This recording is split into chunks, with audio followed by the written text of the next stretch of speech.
नमस्कार दोस्तों, परमा एजुकेशन के यूट्यूब चैनल पे आप सभी भाई बहनों का स्वागत करते हैं। आज बात करेंगे हिंदी शिक्षण के बहुत ही महत्वपूर्ण प्रश्नों पे, जिसमें भाषा विकास से लेकर प्राथमिक स्तर पर कितनी कठिनाइयाँ, कितनी उनमें पढ़ने की योग्यता होती है, सभी प्रश्नों को रखा गया है। और बता दें कि आज के प्रश्न जितने भी हैं बहुत ही महत्वपूर्ण हैं। तो शुरू करने से पहले बता दें कि हर बार की तरह जिन भाई बहनों ने अभी तक हमारे चैनल को सब्सक्राइब नहीं किया तो सब्सक्राइब करने के साथ साथ बेल आइकन का बटन दबाना न भूलें, ताकि जैसे ही लाइव आ जाए आप लोगों के पास एक नोटिफिकेशन पहुंच जाए। तो परमा एजुकेशन चैनल को जल्दी से सब्सक्राइब कर लीजिए और शेयर कर दीजिए अपने अपने ग्रुपों में। एक बार अपने अपने ग्रुपों में शेयर कर दीजिए ताकि अधिक से अधिक लोग जुड़ सके हमारे चैनल से। ठीक है, चलिए शुरू करते हैं यहाँ पे पहले प्रश्न से। लेकिन याद रखिएगा, एकदम सकारात्मक सोच के साथ आगे बढ़ना है और 12+ आप लोगों का यहाँ पे टारगेट रहेगा। 12+ टारगेट रहेगा। अगर अच्छे से कर लेते हैं तो आप लोगों की तैयारी बहुत ही अच्छे से चल रही है, ये माना जाएगा। चलिए शुरू करते हैं यहाँ पे पहले प्रश्न से। देखते हैं पहला प्रश्न हमारा क्या कह रहा है कि यहाँ पे पठन पाठन के अंत में ऐसे अभ्यास एवं गतिविधि हो जो, यानी कह रहा है कि जो पठन पाठन की क्रियाएं हैं उसके अंत में अभ्यास एवं गतिविधि ऐसे होने चाहिए जिससे क्या हो। यहाँ पे पहला कह रहा है कि सरल भाषा वाले हो, दूसरा कह रहा है कि बच्चों को स्वयं कुछ करने और सीखने के अवसर प्रदान करने करें, और तीसरा कह रहा है कि केवल पाठ से संबंधित हो, और यहाँ पे चौथा कह रहा है कि पाठ पर बिल्कुल भी आधारित न हो। जो पठन पाठन जो आपका अभ्यास गतिविधि चल रही है वो पाठ से एकदम भी आधारित ना हो। तो ये देखिए, ये हमारा गलत है, क्योंकि कोई भी सब्जेक्ट आप पढ़ाएंगे तो वो किसी ना किसी सब्जेक्ट से या फिर विषय से, किसी भी पाठ से, एक पेज से जुड़ा होता है। तो ये हमारा गलत हो गया चौथा।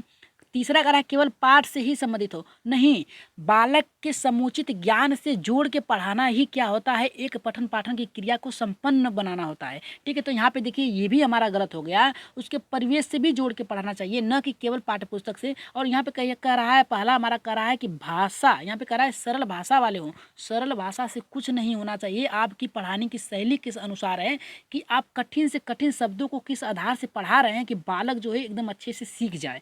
तो यहाँ पे देखिए ये भी गलत हो गया, पहला भी, तीसरा भी, और यहाँ पे चौथा भी तो बचा हमारा यहाँ पे देखिए दूसरा। क्योंकि यहाँ पे देख लीजिए, कह रहा है कि स्वयं से करने के लिए कह रहा है, और अवसर प्रदान करने की बात कर रहा है। जितने अधिक अवसर आप देंगे बालक को, वो क्या होता है, उतने अधिक तर्क करेगा और अपनी मानसिक शक्तियों को बढ़ा सकेगा। ठीक है, और उसका जो ज्ञान होगा, अवसर प्रदान करेंगे तो उसका ज्ञान जो होता है अस्थायी होता है। तो राइट आंसर जो जाएगा हमारा यहाँ पे दूसरे के साथ जाएगा। और कमेंट में सभी लोग अपने उत्तर करते चलिए एकदम सही से। चलिए दूसरे प्रश्न पे आगे बढ़ते हैं, देखते हैं दूसरा प्रश्न हमारा यहाँ पे क्या कर रहा है। देखिए ये तो और भी महत्वपूर्ण प्रश्न आ गया, यहाँ पे पहली से दे दिया है। यहाँ पे देखिए बात कर रहा है पहली, यहाँ पे कह रहा है कि पहली और दूसरी कक्षा में भाषा शिक्षण के साथ ही कला शिक्षण को समेकित करने का उद्देश्य नहीं है। यहाँ पे देखिए उद्देश्य नहीं है, यानी कला शिक्षण को समेकित करने का उद्देश्य नहीं है पहली और दूसरी कक्षा में। तो इसका आंसर क्या होगा, जल्दी से बताइए। यहाँ पे देखिए पहली और दूसरी कक्षा की बात किया है, तो याद रखिएगा ये किस में जाएगा, प्राथमिक स्तर में जाएगा। प्राथमिक आप लोगों को पता है कि पर्यावरण शिक्षण और कला जो है, इसे सम्मिलित करने के लिए उसमें क्यों नहीं उसमें सम्मिलित किया गया है, क्योंकि ये जो होती है कुछ तर्क पे आधारित होती है, उनके जो परिवेश में जुड़ी होती है घटनाएं उससे आधारित होती है। बालक जो होता है तब तक, याद रखिएगा, तब तक पर्यावरण और यहाँ पे कला का शिक्षण समेकित नहीं किया जाएगा, तब तक बालक जो है अपने आपसी यानी अपने पर्यावरण और परिवेश में और विद्यालय में की गतिविधियों को न जान सके। ठीक है, तो कहने का मतलब यहाँ पे ये कह रहा है कि पहली और दूसरी कक्षा में भाषा शिक्षण के साथ कला शिक्षण को समेकित करने का उद्देश्य नहीं है। यहाँ पे देखिए पहला क्या कह रहा है कि चित्रों के माध्यम से अभिव्यक्ति का विकास हो, दूसरा करा है बच्चों का द्वारा आनंद की प्राप्ति, और तीसरा करा है बच्चों के लेखन में परिपक्वता लाना, और चौथा करा है कि बच्चों की रचनात्मक का विकास। यानी कला का शिक्षण जो है इसे सम्मिलित करने का उद्देश्य नहीं है, यानी इसे कर दिया जाएगा कि ये विकास नहीं होंगे, लेकिन अगर इसको हटा दिया जा रहा है तो किसका विकास होगा। तो राइट आंसर हमारा क्या होगा, जल्दी से बताइए दूसरे का राइट आंसर क्या होगा। तो राइट आंसर जो जाएगा हमारा यहाँ पे तीसरे के साथ जाएगा। याद रखिएगा तीसरे के साथ जाएगा, बच्चों के लेखन में परिपक्वता लाना। यहाँ पे देखिए लिखने से परिपक्वता लाना है, लेकिन यहाँ देखिए कह रहा है पहला चित्रों के माध्यम से अभिव्यक्ति का विकास करना। हो सकता है चित्रों के माध्यम से बच्चों जो होते हैं चित्र को देख के पहली और दूसरी कक्षा, तीसरी चौथी कक्षा में क्या होते हैं, आनंद भी उठा सकते हैं, लेकिन उससे ज्ञान प्राप्त नहीं कर सकते हैं। लेकिन यहाँ पे देखिए चौथा कह रहा है कि बच्चों की रचनात्मक, यानी वो क्या करेंगे, जो पाठ में दिया गया है चित्र, ठीक है, उसे वो बनाने का प्रयास करेंगे, फूल पत्तियां यहाँ पे पौधे बनाने का प्रयास करेंगे। तो ये तो तीनों हो सकता है, लेकिन यहाँ पे चौथा देखिए, यहाँ पे हमारा तीसरा कह रहा है कि यहाँ पे पठन यानी लेखन से, यानी लिखने से संबंधित जो होता है, आप कला में जो होती है आप चित्र बना सकते हैं लेकिन आप लिख नहीं सकते हैं। तो राइट आंसर जो जाएगा हमारा यहाँ पे तीसरे के साथ जाएगा। चलिए आगे बढ़ते हैं अपने यहाँ पे तीसरे प्रश्न पे, देख लेते हैं तीसरा प्रश्न क्या कह रहा है, और देखते हैं तीसरा प्रश्न सबसे पहले किसका कमेंट आता है। पाठ के अंत में अभ्यास और गतिविधियां देने का उद्देश्य है। यानी पाठ के अंत में यानी पढ़ाने की गतिविधि के उपरांत यानी होने जो आप कार्य करा रहे हैं विद्यालय में, जो बालक को बता रहे हैं, उसके बाद अगर आप अभ्यास कार्य देने का मतलब यही है कि जो आपने आपने पाठ पढ़ाया है उससे कुछ जुड़ी हुई तथ्यों को आप बालक के यहाँ पे तथ्यों को बालक को क्या करते हैं, एक पाठ में यानी उनकी कॉपी पर लिख देते हैं और कहते हैं कि इसका आंसर अपने तर्क के अनुसार आप घर से लिख के लाइए। वही आपका क्या होता है, यहाँ पे आपका यहाँ पे अभ्यास होता है। ठीक है, या फिर उसे कह सकते हैं आप उसे गृह कार्य के रूप में भी कह सकते हैं। तो यहाँ पे देखिए कह रहा है यहाँ पे पाठ के अंत में अभ्यास एवं गतिविधि देने का उद्देश्य क्या है। पहला करा है कि बच्चों की अभिव्यक्ति की अवसर देना, और तीसरा करा है बच्चों को व्यस्त रखने हेतु गतिविधियां बनाना, और तीसरा करा है कि बच्चों को याद करने हेतु सामग्री उपलब्ध कराने में सहायता करना, और चौथा करा है गृह कार्य की सामग्री जुटाना। तो राइट आंसर हमारा यहाँ पे क्या होगा, जल्दी से बताइए उद्देश्य का क्या मतलब होता है। यहाँ पे देखिए आप लोगों को हमने कई बार बताया है कि जहाँ पर भी अवसर मिल जाए, चर्चा परिचर्चा मिल जाए, ठीक है, वाद विवाद मिल जाए, भ्रमण की दिया जाए, स्वयं से करने की गतिविधि दे दिया जाए, तो बालक वहाँ वहाँ पे जो प्रश्न होगा आपका राइट आंसर होगा। तो हमारा यहाँ पे किसी प्रश्न को आगे बढ़ने की जरूरत नहीं है, हमारा राइट आंसर जो जाएगा यहाँ पे पहले के साथ जाएगा। बालक को जितना अभ्यास देंगे उतना ही वो क्या होता है, तो अपने तर्क का प्रयोग करेगा, उतना ही श्रेष्ठ होगा अपने सब्जेक्ट में। और दूसरा करा है बच्चों को व्यस्त रखने। या देखिए व्यस्त रखने से अगर आप किसी कोई भी कार्य हो अगर आप उसे देंगे तो वो व्यस्त ही रहता है, चाहे अच्छा कार्य हो चाहे बुरा कार्य हो, चाहे जो काम हो, चाहे ऑफिस का काम हो चाहे घर का काम हो, अगर आप कार्य कर रहे हैं तो आप व्यस्त हैं, उसके अलावा दूसरा कार्य नहीं कर सकते। तो ये भी हमारा गलत हो गया। और यहाँ पे बच्चों को याद करने, याद तो करेगा लेकिन यहाँ पे उपलब्ध कराने की सहायता करने की बात कर रहा है। लेकिन याद तो करेगा, याद करेगा तो अस्थायी होगा उसका ज्ञान, लेकिन यहाँ पे सहायता करने, लेकिन किससे जुड़ा है सहायता ये नहीं दिया। और गृह कार्य की सामग्री जुटाना, ये गृह कार्य का सामग्री जो होता है बच्चे नहीं जुटाएंगे, शिक्षक जुटाएगा। तो हमारा राइट आंसर जो जाएगा यहाँ पे पहले के साथ जाएगा, याद रखिएगा पहला हमारा राइट आंसर होगा। चलिए आगे बढ़ते हैं, अपने चौथे प्रश्न पे देख लेते हैं। चौथा प्रश्न हमारा यहाँ पे क्या कह रहा है और देखते हैं इसका प्रश्न, इस प्रश्न को उत्तर सबसे पहले किसका आता है, जिस प्रकार से तीसरे का उत्तर सबसे पहले आप लोगों का आया है। यहाँ पे देखिए चौथा ये करा कि नाम चोम्स्की के अनुसार कौन सा कथन सही है। यानी नाम चोम्स्की महोदय जो हैं आप लोगों को पता है किस पे दिया है। तो यहाँ पे देखिए इनका जो नाम चोम्स्की का अनुसार कौन सा कथन सही है, तो चलिए ऑप्शन देख लेते हैं। पहला करा है बच्चों में भाषा सीखने की जन्मजात क्षमता होती है, और यहाँ पे दूसरा कह रहा है हमारा कि भाषा में बच्चे सीखने की जन्मजात क्षमता नहीं होती है। यानी जो बच्चे होते हैं भाषा सीखने में जन्मजात उनकी क्षमता नहीं होती है, और यहाँ पे क्षमता होती है। और तीसरा करा है बच्चों में भाषा सीखने की क्षमता और बहुत ही सीमित होती है। और चौथा करा है कि बच्चों में व्याकरण सिखाना बहुत जरूरी है, क्योंकि इस प्रश्न को हमने आपको अगली क्लास में हिंदी के शिक्षण में रख लिया है, तो ये गलत न हो आप लोगों का। तो राइट आंसर क्या होगा हमारा, जल्दी से बताइए।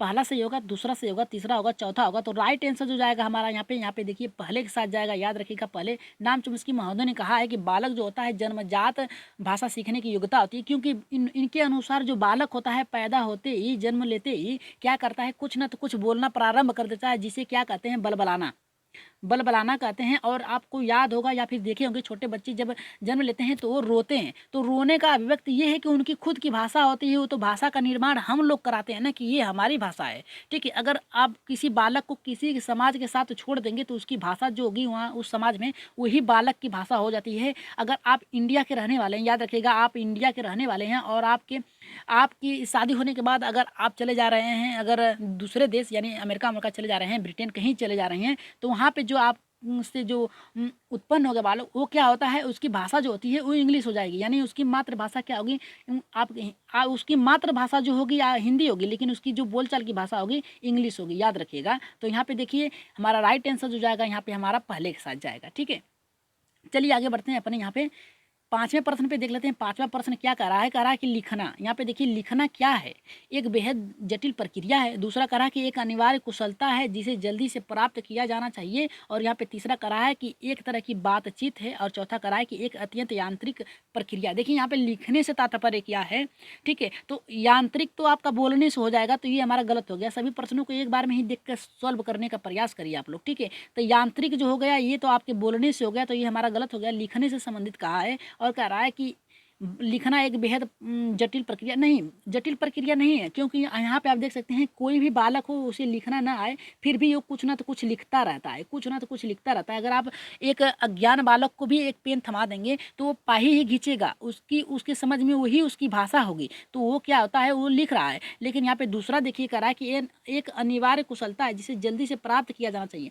जल्दी से नहीं प्राप्त किया जा सकता है, धीरे धीरे अभ्यास के द्वारा यहाँ पे प्रयास किया, यहाँ पे प्राप्त किया जा सकता है। तो देखिए पहला भी गलत हो गया, दूसरा भी गलत हो गया हमारा, और चौथा भी गलत हो गया। तो बचा हमारा एक तरह की बातचीत है। आप समझ सकते हैं कि अगर कोई गूंगा है, अगर इसका उदाहरण हम इस तरह से देख सकते हैं कि अगर कोई गूंगा व्यक्ति अगर वो पढ़ना लिखना जानता है तो आप क्या करेंगे, बोलेंगे तो संप्रेषण नहीं होगा, ठीक है, संप्रेषण नहीं होगा एक दूसरे के माध्यम में। लेकिन अगर वो लिखना जानता है, आप लिख देंगे, ठीक है, लिख के व्यक्त कर देंगे तो वो समझ जाएगा। यहाँ पे आपका क्या होता है, संप्रेषण जो होता है जुड़ जाता है एक गूंगे से और एक बोलने वाले व्यक्ति से, ठीक है। तो हमारा देखिए एक तरह की बातचीत है, राइट आंसर यही जाएगा। ये हमारा दूसरा गलत होगा, दूसरे पे आप लोग ध्यान मत दीजिए। यहाँ पे देखिए कहने का तात्पर्य लिखना क्या है, यही कहा है। यहाँ पे देखिए जल्दी प्राप्त करने की कुशलता है। बालक जो होता है कुछ ना कुछ सीख ही लेता है, जैसे अगर विद्यालय में नहीं जा रहा है तब भी लिखना सीख सकता है। तो हमारा राइट आंसर तीसरे के साथ जाएगा। चलिए आगे बढ़ते हैं, अपने छठे प्रश्न पे देख लेते हैं किसका सबसे पहले आता है इसका आंसर। जिस प्रकार से सभी लोगों का आया है आंसर, और एक बार और कह देंगे कि शेयर कर दीजिए, जल्दी से 1 सेकेंड का टाइम लेके शेयर कर दीजिए, आप लोगों से निवेदन है। तो चलिए देख लेते हैं यहाँ पे छठा क्या करा है। कक्षा 1 और 2 के शुरुआती समय में पढ़ने का प्रारंभ, यहाँ पे क्वेश्चन मार्क है, से हो सकता हो और किसी के लिए है, ठीक है, किसके लिए है। तो यहाँ पे राइट आंसर क्या होगा, यहाँ पे देखिए अर्थ एवं उद्देश्य के लिए है। दूसरा करा है अक्षर ज्ञान और मनोरंजन के लिए। तीसरा करा है शब्द पहचान और मूल्यांकन के लिए। चौथा करा है कि अक्षर ज्ञान और उद्देश्य के लिए। तो छठे का राइट आंसर हमारा क्या होगा, देखिए यहाँ पे देखिए हमारा सीधे सीधे पहले प्रश्न जो आप लोगों को नजर आता है कि ये गलत है, पहली बार में जो आप लोगों को लग जाए कि ये गलत है तो वो गलत है। तो हमारा देखिए दूसरा गलत है, दूसरा गलत है। और देखिए यहाँ पे करा है कि किसी के मूल्यांकन हो सकते नहीं है, ये हमारा गलत है, ठीक है, ये हमारा गलत है। मूल्यांकन कैसे कर सकते हैं, ठीक है, प्रारंभ से ही 1 और 2 की कक्षा में आप मूल्यांकन नहीं कर सकते हैं। मूल्यांकन का जो उद्देश्य होता है तीसरी कक्षा से लेके 6वीं कक्षा से ऊपर यानी उच्च कक्षा से ऊपर होती है, ठीक है। याद रखिएगा जब भी मूल्यांकन होगा बालक का, आपका तीसरी क्लास से ऊपर होगा, क्योंकि तीसरी क्लास में आपका क्या आता है,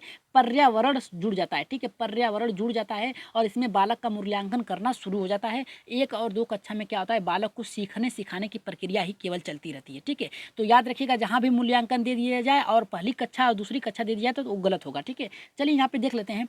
देखिए जब हमारा यहाँ पे तीसरा गलत हो गया और मनोरंजन गलत हो गया, अब बचा हमारा क्या, यहाँ पे देखिए पहला और चौथा बचा, करा कि अक्षर ज्ञान, ठीक है। अब देखिए पढ़ने का प्रारंभ अक्षर ज्ञान से हो और किसी उद्देश्य के लिए हो। देखिए अक्षर ज्ञान से नहीं होना चाहिए, ठीक है, उसका अर्थ होना चाहिए, ठीक है। यहाँ पे प्रारंभ अर्थ से होगा, अगर यहाँ पे रखें अर्थ से हो सकता है और उद्देश्य के लिए हो सकता है, ठीक है। अर्थ को बालक जितना अच्छा से समझेगा उसकी नींव उतनी ही मजबूत होगी। यहाँ पे पहली और दूसरी कक्षा से रखा है तो उसकी हमें क्या करना है, जड़ मजबूत करना है, ठीक है। तो राइट आंसर जो जाएगा है यहाँ पे हमारा, यहाँ पे पहले के साथ जाएगा, याद रखिएगा, ना ही हमारा ये चौथा होगा, ना ही यहाँ पे तीसरा, ना ही दूसरा होगा। चलिए आगे बढ़ते हैं, अपने यहाँ पे 7वें प्रश्न पे देख लेते हैं। 7वां प्रश्न हमारा यहाँ पे क्या कर रहा है। देखिए 7वां प्रश्न ये करा कि इनमें से कौन सा प्राथमिक स्तर पर हिंदी भाषा शिक्षण का उद्देश्य नहीं है। देखिए यहाँ पे उद्देश्य नहीं की बात किया है। आप लोग पहले प्रश्नों को जैसे ही देखा करिए, पहले वहाँ पे देख लीजिए सकारात्मक पूछा है या फिर नकारात्मक पूछा है, ठीक है। तो यहाँ पे देखिए पहला ये करा है कि संदर्भ के अनुसार लगाकर पढ़ने का प्रयास करना, और यहाँ पे दूसरा करा है कि चित्रकारी को स्वयं के अभिव्यक्ति का माध्यम बनाना या एक जरिया बना लेना चित्रकारी को, और यहाँ पे तीसरा करा है कि बच्चों की भाषा और स्कूल की भाषा में संबंध बताते हुए विस्तार देना, और यहाँ पे चौथा करा है सुनी गई बातों को ज्यों का त्यों दोहराना। तो इनमें से देखिए कौन सा राइट आंसर होगा हमारा, जल्दी से बताइए। आप लोगों को राइट आंसर तो पता ही चल ही गया होगा, क्योंकि यहाँ पे देखिए चौथा करा है कि सुनी गई बातों को ज्यों का त्यों रखना, नहीं रख पाता है बालक। बालक को आप अगर मान लीजिए टीचर है अपने तौर पर रखिए, एक बालक को आप ज्यों का ज्यों जो पाठ पढ़ा रहे हैं, ठीक है, और उससे कहिए इसके बारे में कुछ बताइए, वो जैसा का तैसा नहीं बताएगा। वो क्या करेगा, कुछ शब्द अपने से जोड़ देगा उसमें। आप ही जैसे होते हैं पढ़ते हैं तो कुछ ना तो कुछ शब्द अपने से जोड़ के उसे कुछ अलग करने का प्रयास करते हैं। तो यहाँ पे देखिए चौथा हमारा नहीं होगा, संदर्भ लगाकर अनुसार पढ़ना का प्रयास करना ये भी सही होगा। चित्रकारी को स्वयं अभिव्यक्ति बनाना है, उसके माध्यम से सीखने का प्रयास करना, और तीसरा करा बच्चों को भाषा स्कूल की भाषा संबंध बताते हुए विस्तार करना है, उनकी जो भाषा है उसको महत्व देना विद्यालय में। तो यहाँ पे देखिए सुनी गई बातों को बालक ज्यों का त्यों नहीं रख सकता, तो राइट आंसर हमारे यहाँ पे चौथा होगा। चलिए आगे बढ़ते हैं, अपने 8वें प्रश्न पे देख लेते हैं। 8वां प्रश्न कितने लोगों का सही होता है। देखिए 8वां प्रश्न ये कह रहा है कि भाषा सीखने का व्यवहारवादी दृष्टिकोण, यहाँ पे देखिए क्वेश्चन मार्क है, पर बल देता है। किस पे बल देता है, अनुकरण पे देता है, रचनात्मकता पे देता है, भाषा के प्रयोग पे देता है, अभिव्यक्ति पे देता है। यहाँ पे देखिए राइट आंसर हमारा क्या होगा, जल्दी से बताइए, यहाँ पे जल्दी से बताइए कि राइट आंसर हमारा यहाँ पे क्या होगा। और लास्ट में आप लोगों को कुछ फैक्ट रखे गए हैं, बहुत ही महत्वपूर्ण फैक्ट रखे गए हैं, और हिंदी भाषा से जितने भी वो फैक्ट हैं वो कितने अच्छे हैं आप लोग देख सकते हैं इसके लास्ट में, जब क्लास के लास्ट चरण में होगा तब आप देख सकते हैं। तो यहाँ पे देखिए कह रहा है कि भाषा सीखने का व्यवहारवादी दृष्टिकोण किस पे बल देता है, अनुकरण पे, रचनात्मक पे, भाषा प्रयोग पे या फिर अभिव्यक्ति पे। तो राइट आंसर 8वें का हमारा क्या होगा, जल्दी से बताइए। देखिए राइट आंसर क्या होगा हमारा, यहाँ पे अनुकरण होगा, ठीक है, पर बल देता है, ठीक है। भाषा सीखने की व्यवहारवादी, जो व्यवहार होते हैं उसे ढालने का प्रयास कर रहा है, ठीक है, उसे खुद में ढालने का प्रयास करने के दृष्टिकोण से रहे। देखिए व्यवहारवादी जहाँ दे दिया जाए तो याद रखिएगा उसे बालक में खुद में अनुकरण करने की बात कर रहा है, उसे ढालने की बात कर रहा है। तो याद रखिएगा अनुकरण मिस होता है सीखना, और किसी भी दृष्टिकोण से बालक जो होता है वो अनुकरण करने में बल देता है, क्योंकि वो उसके द्वारा सीखता है कुछ नहीं। अगर अनुकरण करेगा तभी तो रचनात्मक कार्य कर पाएगा, भाषा का प्रयोग कर पाएगा, अभिव्यक्ति यानी व्यक्त कर पाएगा। जब तक बालक, देखिए आप यहाँ पे अनुकरण का तात्पर्य यहाँ से लगा सकते हैं सीखने से। अगर बालक, देखिए इसी से कैसे आप लोगों को सब समझ में आ जाएगा, अगर सीख लेता है बालक तो रचनात्मक यानी नई नई जो कार्य हैं, जो नया यहाँ पे अर्थ व्यक्त करना है या फिर जो शब्द निर्माण करना है कर लेगा। अगर बालक सीखने के में तत्पर है और इसके बाद भाषा प्रयोग कर सकता है, उसके अर्थ को जान सकता है और अपने भाषा को क्या कर सकता है, दूसरे के समझ रख सकता है। तो अगर बालक सीखना नहीं जानता है, अगर यहाँ पे अनुकरण नहीं जानता है, किसी चीज़ को नहीं जानता है, किसी चीज़ का अर्थ नहीं जानता है, तो क्या करेगा, इन तीनों में से किसी का प्रयोग नहीं कर पाएगा। तो राइट आंसर जो जाएगा यहाँ पे हमारा, यहाँ पे पहले के साथ जाएगा। चलिए आगे बढ़ते हैं, अपने 9वें प्रश्न पे देख लेते हैं। 9वां प्रश्न हमारा यहाँ पे क्या कह रहा है। देखिए 9वां प्रश्न ये कह रहा है हमारा कि प्राथमिक स्तर पर हिंदी भाषा शिक्षण के लिए सबसे अधिक महत्वपूर्ण क्या है। देखिए प्राथमिक स्तर यहाँ पे दे दिया है, ना कि उच्च स्तर दिया है। तो प्राथमिक स्तर और उच्च स्तर में अंतर करना आप लोग सीख लीजिए, ठीक है। और इसके जो घटित घटनाएं हैं प्राथमिक स्तर और उच्च स्तर में क्या अंतर है, इसको हम अगले क्लास में बताएंगे और ट्रिक के साथ बताएंगे, ठीक है। तो यहाँ पे देखिए पहला करा कि भाषा प्रयोग के अवसर, दूसरा करा है कि महत्वपूर्ण पुस्तक, पाठ्य पुस्तक, सॉरी यहाँ पे पाठ्य पुस्तक है, और तीसरा करा उच्च स्तरीय तकनीकी यंत्र। देखिए यहाँ पे बात कर रहा है हमारा, क्या कर रहा है, प्राथमिक स्तर पे, तो हम देख के काट सकते हैं, इसे तुरंत काट सकते हैं। उच्च स्तरीय तकनीकी की बात किया है। तो व्याकरण के नियमों का समझ, देखिए व्याकरण और यहाँ पे देखिए उच्च स्तरीय, ये आपका उच्च स्तर से आ जाएगा। अब आपका बचा क्या, 2 बचा, ठीक है, आपका 2 बचा। अब इसमें से राइट आंसर क्या होगा, जल्दी से आप लोग कमेंट करिए। और इसका देखिए राइट आंसर जो जाएगा हमारे यहाँ पे पहला क्या जाएगा, आप लोगों को बताए हैं प्राथमिक स्तर पे। प्राथमिक स्तर पे चाहे 1 से 5 तक हो, बालक को जितना अभ्यास कार्य, जितना भी अवसर दिया जाए, वो राइट आंसर हमारा होगा। तो राइट आंसर यहाँ पे 9वें का पहला होगा, ठीक है। चलिए आगे बढ़ते हैं अपने 10वें प्रश्न पे। और जिन भाई बहनों ने अभी तक हमारे चैनल को सब्सक्राइब नहीं किया है तो पहले सब्सक्राइब कर लीजिए, साथ ही बेल आइकन का बटन दबाना ना भूलें, आप लोगों से रिक्वेस्ट है। और जितने लोग हैं कम से कम लाइक कर दीजिए, ठीक है, लाइक कर दीजिए, बहुत ही आप लोगों की फीडबैक की ज़रूरत है। तो चलिए यहाँ पे देख लेते हैं, यहाँ पे हमारा यहाँ पे 10वां क्या कह रहा है, कक्षा 1 और 2 के बच्चों के लिए। यहाँ पे देखिए कह रहा है कि कक्षा 1 और 2 के बच्चों के लिए आप किस तरह की कहानी का चयन करेंगे। देखिए याद रखिएगा कक्षा 1 और 2 के बच्चों की बात किया है, ठीक है, न कि 3 और 4 5 के बच्चों की बात किया है। तो याद रखिएगा 3 से लेके 5 और उससे ऊपर उच्च कक्षाओं में बालक जो होता है, सोचने विचारने की उसकी प्रवृत्ति जो थी विकसित हो जाती है। तो यहाँ पे बात किया है प्रश्न यहाँ पे पहली और दूसरी कक्षा की। तो अब इसके अनुसार ही आप लोग यहाँ पे ढूंढेंगे प्रश्नों को। तो यहाँ पे देखिए ऑप्शन कौन सा पहला होगा, जो बहुत ही छोटी हो, दूसरी कराए जिसमें बहुत सारे पात्र हों, और तीसरा कराए कि जिसमें 2 ही पात्र हों, और चौथा कराए कि इसके शब्दों, वाक्यों और घटनाओं के वर्णन की शैली चित्रात्मक हो। तो राइट आंसर हमारा यहाँ पे क्या होगा, आप लोगों को पता ही होगा कि जो बालक होता है छोटी कक्षाओं में जो होता है, अधिकतर 1 और 2 और 3 कक्षाओं में जो होता है वो चित्रों के द्वारा आकर्षित होता है, ठीक है। तो राइट आंसर यहाँ पे हमारा चौथा जाएगा, बहुत जो छोटी हो, छोटी से लेना देना नहीं है, वो बालक के रुचि के अनुसार होनी चाहिए, ठीक है। आप छोटी कहानी बना कर क्या करेंगे, अगर उसमें आप कठिन वाक्य डाल दिए, ठीक है, कठिन वाक्यों को अगर डाल दे रहे हैं तो बालक छोटी कहानी हो जाए बड़ी कहानी हो, उससे कुछ उस पर फर्क नहीं पड़ने वाला है। तो यहाँ पे देखिए हमारा ये कट गया, जिसमें बहुत सारे पात्रों, बहुत सारे पात्र से लेना देना नहीं है, ठीक है। अगर आप देख सकते हैं कक्षा 4 में या 5 में आप लोगों का अभिमन्यु का पाठ है, उसमें देखिए बहुत सारे पात्र हैं, लेकिन वो किसके ग्रहण के लिए है, उच्च ग्रहण के लिए कर रहा है, ठीक है। और यहाँ पे देखिए जिसमें 2 पात्रों, केवल 2 पात्र से नहीं लेना देना है। अगर आपका कठिन वाक्य है, याद रखिएगा कठिन वाक्य है, बालक के रुचि के अनुसार नहीं है, तो चाहे आप जैसा भी बना ले कहानी, आप बालक को रुचिपूर्ण नहीं बना सकते। लेकिन यहाँ पे देखिए चौथा करा है कि जिसके शब्दों, वाक्यों, घटनाओं के वर्णन की शैली चित्रात्मक हो, बालक के रुचि के अनुसार हो। चित्रात्मक करने का मतलब यहाँ पे शैली का मतलब ये है कि बालक के अनुसार हो। तो राइट आंसर जो जाएगा हमारा यहाँ पे चौथे के साथ जाएगा। चलिए आगे बढ़ते हैं, अपने 11वें प्रश्न पे देख लेते हैं। 11वां प्रश्न हमारा यहाँ पे क्या कह रहा है सॉरी सॉरी 11 का हमारा यहाँ कर रहा है कि किस विद्या के शिक्षण के समय आप मौन पठन को महत्व दे सकते हैं। यानी पढ़ने की कौन से शिक्षण के समय आप पठन मौन यानी मौन पठन का महत्व दे सकते हैं। संवाद, कहानी, कविता, एकांकी, निबंध। तो राइट आंसर हमारा 11 का क्या होगा, जल्दी से बताइए कि राइट आंसर हमारा यहाँ पे क्या होगा। मौन पठन को महत्व देंगे किस समय, किस विद्या के शिक्षण के समय यानी पढ़ाते समय।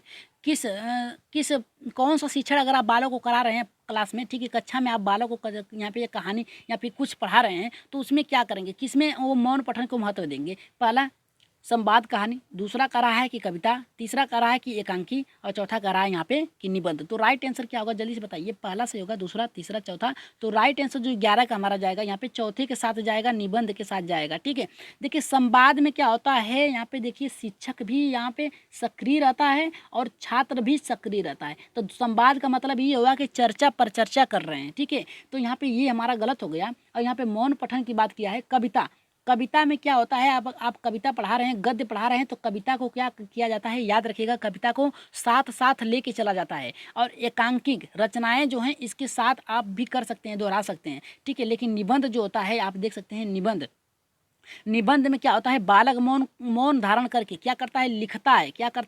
आपको निबंध लिखने के लिए क्या कह दिया जाए तो बालक मौन रूप से कैसे धारण करके यहाँ पे निबंध का निर्माण कर सकता है। आप सोचेंगे, शोरगुल रहेगा तो आप नहीं सुन सकते। ठीक है, आप देखते होंगे यहाँ पे जब आप पेपर देने गए होंगे, निबंध लिखने के लिए कहता है। ठीक है, किसी भी कार्य पे आपको निबंध लिखने के लिए कहता है तो आप मौन रूप से होकर सोचते हैं कि क्या क्या हो सकता है, प्रस्तुतिकरण क्या हो सकता है, रूपरेखा क्या हो सकती है, उसकी लाभ हानि क्या हो सकती है, आप सोच के लिखते हैं। तो राइट आंसर यहाँ पे हमारा चौथे के साथ जाएगा, मौन पठन को महत्व दे सकते हैं। ठीक है, चलिए आगे बढ़ते हैं। यहाँ पे हम 12वें प्रश्न पे देख लेते हैं। 12वां प्रश्न हमारे यहाँ पे क्या कर रहा है कि भाषा शिक्षण की प्रक्रिया क्या है। पहला कर रहा है कि अत्यंत जटिल प्रक्रिया है, दूसरा कर रहा है भाषा की कक्षा से ही संभव है, और तीसरा कर रहा है घर में संभव नहीं है भाषा प्रक्रिया की, और चौथा कर रहा है कि विभिन्न विषयों की कक्षाओं में संभव है। ठीक है, तो राइट आंसर हमारा यहाँ पे क्या जाएगा, जल्दी से बताइए। 12 का राइट आंसर क्या होगा, पहला होगा, दूसरा होगा, तीसरा होगा, चौथा होगा। देखिए भाषा शिक्षण की प्रक्रिया क्या होती है, आप लोगों को पता है कि भाषा प्रक्रिया जो होती है शिक्षण की, ये जन्म से लेकर आपका मृत्यु तक चलती है, जब तक मृत्यु न हो जाए व्यक्ति की। ठीक है, तो आप इसके अनुसार यहाँ पे आंसर बता सकते हैं। अत्यंत जटिल है, या फिर भाषा एक कक्षा में संभव है, और यहाँ पे कह रहा है घर में संभव नहीं है, और विभिन्न यहाँ पे विषयों की कक्षाओं में संभव है। तो राइट आंसर 12 का क्या जाएगा, आप लोगों को हमने कई बार बताया है कि जहाँ पे विभिन्न दे दिया जाए, विभिन्न चाहे बालक से जुड़ा हो, चाहे पाठ्यक्रम से जुड़ा हो, चाहे शिक्षक से जुड़ा हो, चाहे आपके समाज से जुड़ा हो, इन सभी को आप महत्व देंगे। पहले विभिन्न में सभी आ जाएंगे, तो राइट आंसर जो जाएगा हमारा यहाँ पे पहला होगा। अब विभिन्न यहाँ पे विषयों पे जैसे क्या होता है, आप जन्म लेते हैं तो अनुकरण करते हैं, अनुकरण करने के समय बालक जो होता है कुछ ना कुछ सीख लेता है। ठीक है, हाथ पैर चलाना कर लेता है 0 से 2 वर्ष में। ठीक है, इंद्रजनित गामक अवस्था, और आपका किशोरावस्था तक जाते जाते, पौरावस्था तक जाते जाते आप जटिल प्रक्रियाओं को सीख लेते हैं, प्रस्तुत करना, समस्याओं को हल करना सीख लेते हैं। और इसमें क्या होता है, बालक जो होता है खुद को प्रस्तुत कर लेता है। और यहाँ पे विभिन्न विषयों यानी जब तक जन्म से लेकर मृत्यु तक, जब तक आप आपकी मृत्यु कि बालक की मृत्यु या फिर व्यक्ति की मृत्यु नहीं हो जाती है, तब तक क्या होता है कि वो कुछ न कुछ सीखता रहता है। जो वाक्य प्रयोग कर दिया उसके लिए तो राइट आंसर जो होगा हमारा यहाँ पे चौथा। ठीक है, चलिए आगे बढ़ते हैं। यहाँ पे 13वें प्रश्न पे देख लेते हैं। 13वां प्रश्न हमारा यहाँ पे क्या कर रहा है। देखिए 13वां प्रश्न ये कर रहा है कि कविता शिक्षण में आप सर्वाधिक महत्व किससे देंगे।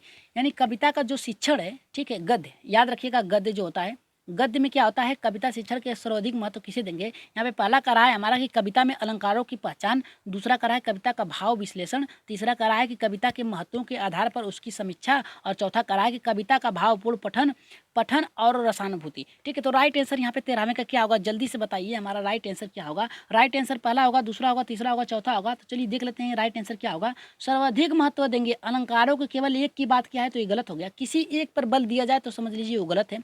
कविता के भाव विश्लेषण, भाव तो आना चाहिए लेकिन विश्लेषण करना आना चाहिए। ठीक है, उससे तर्क करना आना चाहिए, तो ये गलत हो गया। और कविता के तथ्यों के आधार पर उसकी समीक्षा करने का मतलब ये है कि निरीक्षण करने की बात कर रहा है, तो ये हमारा गलत है। और कविता का भावपूर्ण क्या भाव है, क्या अर्थ है, उसे रसानुभूति बनाकर बालकों में उसके अनुसार ढालना, ठीक है, उसके अनुसार पढ़ाना। तो राइट आंसर जो जाएगा हमारे यहाँ पे चौथे के साथ जाएगा। ठीक है, ये देखिए तीसरा गलत होगा हमारा। ठीक है, चलिए आगे बढ़ते हैं अपने 14वें प्रश्न पे देख लेते हैं। 14वां प्रश्न हमारा क्या कर रहा है। देखिए 14वां प्रश्न ये कर रहा है हमारा कि विद्यालय विद्यालय आने से पूर्व बच्चे की आवश्यकताएं। देखिए ये प्रश्न आप लोगों को 3 बार रखा जा रहा है, इसे गलत मत करिएगा, ठीक है। 3 गलत मत करिएगा, 3 बार ऑप्शन हमें आ चुका है और आप लोगों का टारगेट जो है 12 प्लस है। 12 प्लस करने के बाद कितने लोगों का 12 प्लस सही हुआ है वो कमेंट बॉक्स में जरूर लिखेंगे, ठीक है। ये लाइव चैट खत्म होने के बाद, जैसे ही क्लास खत्म होगी उसके बाद आप लोग कमेंट बॉक्स में लिखेंगे कि कितना आप लोगों का स्कोर रहा आज का। देखिए 14 कह रहा है कि विद्यालय आने से पूर्व बालक क्या होते हैं, भाषा के व्याकरण की यहाँ पे सचेत समझ रखते हैं। और दूसरा कह रहा है कि भाषा का बिल्कुल भी ज्ञान नहीं होता है। और चौथा कह रहा है, तीसरा कह रहा है अपनी भाषा में समझने और समझाने की कुशलता से लैस होते हैं। और चौथा सभी भाषाओं में पूर्ण दक्षता रखते हैं। तो राइट आंसर 14 का हमारा क्या होगा, जल्दी से बताइए। यहाँ पे देखिए क्या कह रहा है, विद्यालय आने से पहले बालक क्या होते हैं, बच्चे होते हैं पूर्व में।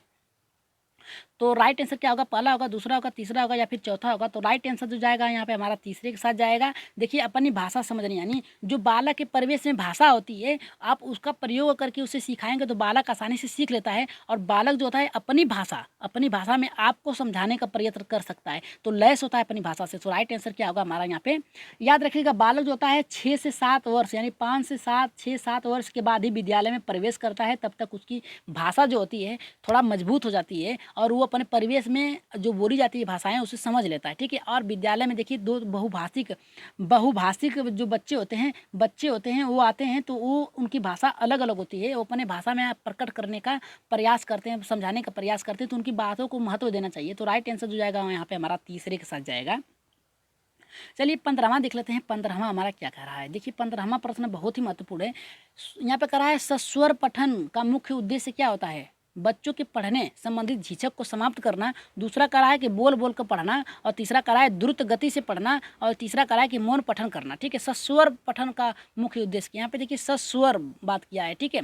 तो राइट आंसर हमारा यहाँ पे क्या जाएगा, यहाँ पे देखिए राइट आंसर बोल बोल कर पढ़ने से सस्वर का क्या होता है, विरोध होगा। द्रुत गति यानी यहाँ पे कह रहा है कि द्रुत गति यानी तेजी से पढ़ने की बात कर रहा है। और मौन पठन, ठीक है, आप सस्वर में क्या कर सकते हैं, आप मौन पठन का कार्य नहीं कर सकते हैं क्योंकि इसमें दोनों लोगों की भागीदारी होती है। बालक जो शिक्षक पढ़ाएगा उसमें बालक क्या होता है, उस पाठ को दोहराता है, ठीक है। तो बच्चों की पढ़ने संबंधी झिझक को समाप्त करना, ये राइट आंसर होगा हमारा।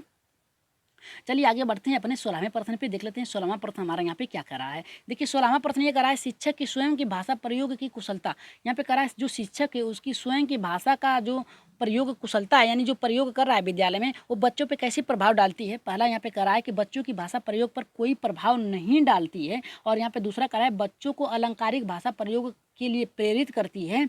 और चौथा कह रहा है, तीसरा कह रहा है बच्चों को भाषा का अनुकरण के लिए बाध्य कराती है। और यहाँ पे चौथा कह रहा है कि बच्चों की भाषा प्रयोग के लिए आदर्श रूप प्रस्तुत करती है। तो राइट आंसर हमारा क्या होगा, जल्दी से बताइए। यहाँ पे कि शिक्षक की जो भाषा होती है, स्वयं की भाषा होती है, वो पढ़ाते समय उनकी कुशलता यानी बच्चों की भाषा पर प्रयोग कुशलता का प्रभाव किस प्रकार से पड़ता है। तो पहला होगा, दूसरा होगा, तीसरा होगा, चौथा होगा। राइट आंसर जल्दी से कमेंट बॉक्स में करिए, जल्दी से कमेंट करिए आप लोग। तो राइट आंसर जो 16 का जाएगा हमारे यहाँ पे चौथे के साथ जाएगा, बच्चों की भाषा प्रयोग। यहाँ पे देखिए बात भाषा प्रयोग की बात कर रहा है बच्चों की, तो बालक खुद से अपनी भाषा का प्रयोग करेंगे, आदर्श रूप से प्रस्तुत करती है, ठीक है। तो राइट आंसर यहाँ पे चौथे के साथ जाएगा। यहाँ पे देखिए भाषा प्रयोग के यहाँ पे कोई प्रभाव नहीं डालती, क्यों नहीं डालती, आपकी जो भाषा है, आप शिक्षक के तौर पर आप जाएंगे विद्यालय में, आपको यहाँ पे देखिए 1 से लेकर 5 तक अगर आप पढ़ा रहे हैं या फिर 6 से लेकर 8 तक आप पढ़ा रहे हैं, तो आपकी जो भाषा है वो प्रभाव आपके यहाँ पे प्राथमिक से लेकर उच्च स्तर के बालकों पे बहुत अधिक प्रभाव डालती है, ठीक है। यहाँ के जो बालक होते हैं वो किस प्रकार से सीखने का प्रयास करते हैं, आपकी भाषा पे ये प्रभाव डालती है, ठीक है, प्रभाव उनके ऊपर डालती है। तो ये गलत हो गया। बच्चों को अलंकारिक का बात कर रहा है, आपकी जो भाषा कुशलता की बात क्या है, अलंकारिक यहाँ पे प्रयोग करने की बात नहीं किया है, तो ये गलत हो गया। बच्चों की भाषा का अनुकरण के लिए बात करना, यानी अपने भाषा के उनको कहना कि अपने हमारे भाषा को केवल सीखो, ठीक है, ये नहीं, बालक की भाषा को भी महत्व देना चाहिए। राइट आंसर जो जाएगा चौथे के साथ जाएगा। चलिए आगे बढ़ते हैं 17वें प्रश्न, और ये इस प्रश्न का आंसर आप ही लोग देंगे और कमेंट बॉक्स में देंगे। कह रहा है कि भाषा सीखने सिखाने की प्रक्रिया में अर्थ यहाँ पे गढ़ने की बात कर रहा है, यानी रचना करने की बात कर रहा है, ठीक है। प्रश्नों को देखते ही समझिए क्या अर्थ कर रहा है, ठीक है। भाषा सीखने सिखाने की प्रक्रिया में अर्थ गढ़ने का आधार मुख्यतः यहाँ पे कह रहा है कि शिक्षक द्वारा अर्थ बताना। दूसरा कह रहा है कि शब्दकोश देखना। और तीसरा कह रहा है सस्वर पठन। और चौथा कह रहा है साहित्यिक यहाँ पे विधाओं का परिचय, ठीक है। तो राइट आंसर क्या होगा, जल्दी से बताइए इसका राइट आंसर क्या होगा। पहला होगा, दूसरा होगा, तीसरा होगा, चौथा होगा। भाषा सीखने सिखाने की जो प्रक्रिया है, अर्थ ग्रहण का आधार मुख्यतः किस पे निर्भर करता है, ठीक है। तो पहला होगा, दूसरा होगा, तीसरा होगा, चौथा होगा, जो भी होगा राइट आंसर आप लोग कमेंट बॉक्स में देंगे और PDF में इसका आंसर दिया गया है, ठीक है। चलिए कुछ फैक्ट हैं उसे थोड़ा सा जान लेते हैं, ठीक है। उत्तर दिए गए हैं, यहाँ पे देख लीजिएगा। ठीक है। और सॉरी फैक्ट इसमें ऐड नहीं किया गया है, लेकिन यहाँ पे बता दें कि जिन लोगों ने अभी तक परमा एजुकेशन चैनल को सब्सक्राइब नहीं किया है तो जल्दी से जाके सब्सक्राइब कर लीजिए और लाइक करना ना भूलें, और देखने के बाद वीडियो आप क्या करिए, शेयर कर दीजिए। ठीक है, एक बार शेयर कर दीजिए। और आज की क्लास आप लोगों को कैसी लगी एक बार कमेंट बॉक्स में ज़रूर बताइएगा, और आगे किस तरह से हमें और अधिक से अधिक पढ़ाने का प्रयास करना चाहिए किस पे, वो भी बता दीजिएगा। और आज के प्रश्न कैसे लगे अपना सुझाव कमेंट बॉक्स में ज़रूर दीजिएगा। आज के लिए इतना ही, धन्यवाद।